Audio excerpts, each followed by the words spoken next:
Bismillahirrahmanirrahim.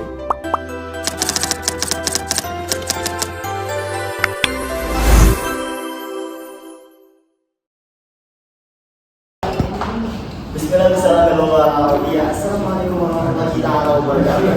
Kami dari kelompok 8 akan mempresentasikan hasil diskusi kami, yaitu dengan judul relevansi Pancasila dalam pengembangan ilmu di era digital. Perkenalkan dulu, saya Fairuz Fauzi dan rekan saya. Apa nomor? Dan rekan saya, kami dari kelompok 8. Jelaskan boleh. Ini adalah cover yang kami hadirkan mengenai e-book yang kami diskusikan dengan target sasaran pendidikan, yaitu kelas 10 SMA, SMA, SMK, MA, dan MAK belajar. Nextnya terkait tujuan akan dibahas, akan dijelaskan langsung oleh Kak. Oke, dalam e-book ini materinya itu tersusun secara sistematis yang menyesuaikan dengan semangat kurikulum Merdeka yang menekankan bahwa pembelajaran itu berpusat pada peserta didik. Nah, kemudian adapun tujuan pembuatan e-book ini untuk memberikan pemahaman yang kontekstual pada peserta didik bagaimana nilai-nilai Pancasila ini masih nilai-nilai Pancasila ini relevan pada era digital. Kemudian lanjut ke Fairuz. Baik, dalam proses pembelajaran perlu adanya komponen-komponen yang mendukung agar pembelajaran lebih interaktif dan lebih disukai oleh siswa-siswa dan target didik. Maka dari itu kami menghadirkan beberapa komponen yang berbeda, komponen aktivitas interaktif dan juga evaluasi. Yang pertama ada tahukah kalian. Untuk apa komponen ini? Ini untuk agar siswa dan peserta didik ini memahami dan menstimulus, memberi rangsangan kepada siswa untuk memberi rasa ingin tahu akan apa yang akan dibahas nantinya. Ini biasanya terletak di awal-awal bab. Selanjutnya ada ayo pikirkan, di mana ini akan mengasah analisis siswa-siswa dalam pemahaman dari bab yang sedang dibahas. Selanjutnya ada ayo diskusi, ini yang tentu akan melatih siswa dalam kerjasama dan juga komunikasinya. Dilanjut ada uji kompetensi. Seumpama dengan ayo pikirkan ini akan membantu siswa dalam menganalisis juga memahami isi dari bab yang dibaca sebelumnya untuk menjawab soal-soal yang tersedia. Juga ada refleksi dan ada penilaian diri juga bagaimana siswa ini kiranya cocok atau sulit atau tidak, atau mungkin ada kesusahan dalam materi yang dia pelajari. Selanjutnya ada uji kompetensi, ini sebagai langkah akhir untuk menilai atau mengasesmen siswa dalam nilai kognitif. Selanjutnya terkait bab 1 akan langsung dijelaskan oleh Kak.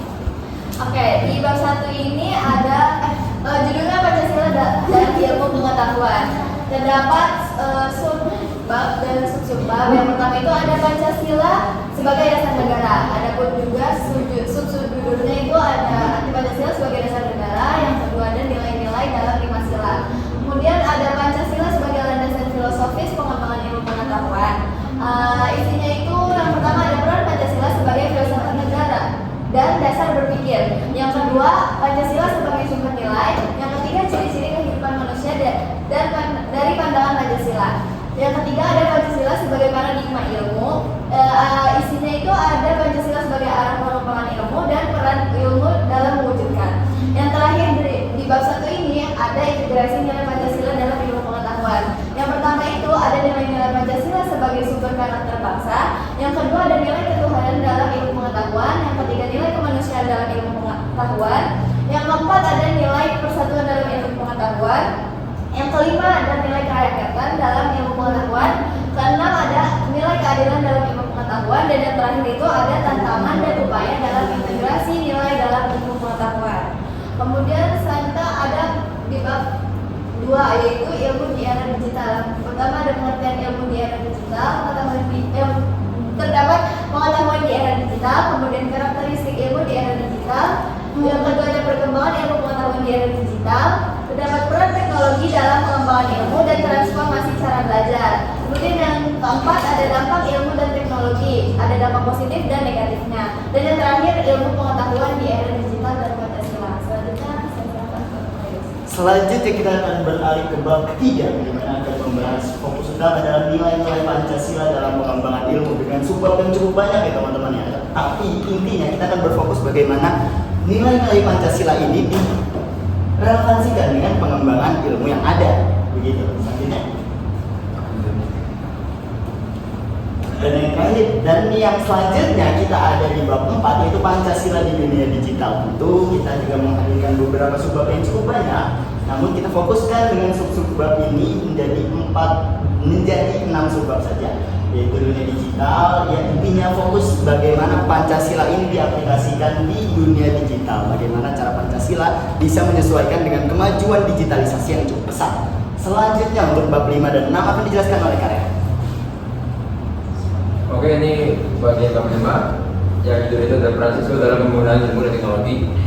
Yang sebab pertama itu adalah siswa sebagai pengguna ilmu dan teknologi. Dalam itu ada pemanfaatan teknologi sebagai sumber belajar, kemudian ada kemampuan berpikir kritis dalam mengolah informasi, dan yang ketiga ada partisipasi aktif dalam belajar digital.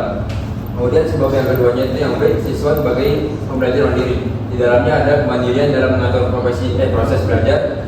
Yang kedua, pemanfaatan platform pembelajaran digital. Yang ketiga, pengembangan motivasi dan tanggung jawab belajar.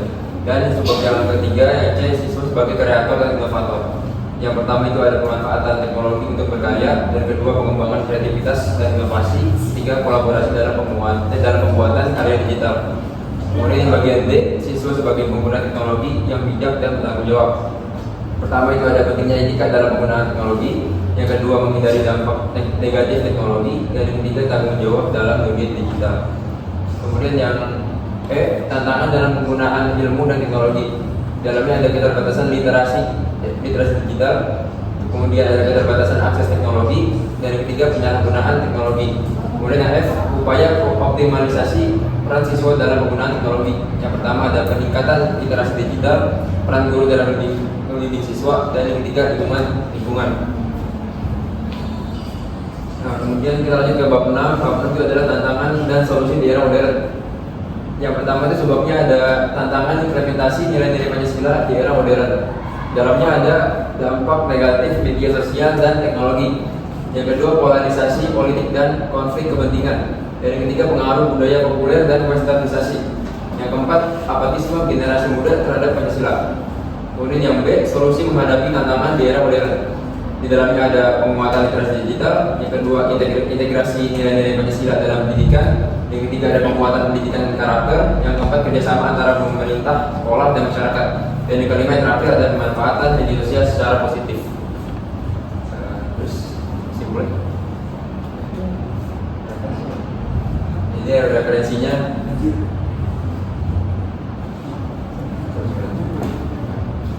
Kesimpulannya, Pancasila memiliki peran yang sangat penting sebagai landasan dalam pengembangan ilmu pengetahuan di era digital. Ilmu dan teknologi berkembang sangat pesat serta membawa dampak positif dan juga negatif bagi kehidupan manusia. Oleh karena itu, nilai-nilai Pancasila seperti ketuhanan, kemanusiaan, persatuan kerakyatan, dan keadilan harus menjadi pedoman agar ilmu digunakan secara etis, bertanggung jawab, dan bermanfaat bagi masyarakat. Peran siswa juga sangat amat penting sebagai pengguna pembelajar sekaligus kreator teknologi yang bijak. Dengan penguatan literasi digital, pendidikan karakter, dan kerjasama berbagai pihak, pengembangan ilmu dapat berjalan seimbang antara kemajuan dan nilai moral. Baik, mungkin itu saja penjelasan terkait e-book yang kami diskusikan. Iza wajadna al-akhta fahuwa minna, wa iza wajadna al-aswa fahuwa minallahi azza wa jalla. Wa akhiru kamullahu a'la wa a'lam. Wassalamualaikum warahmatullahi wabarakatuh.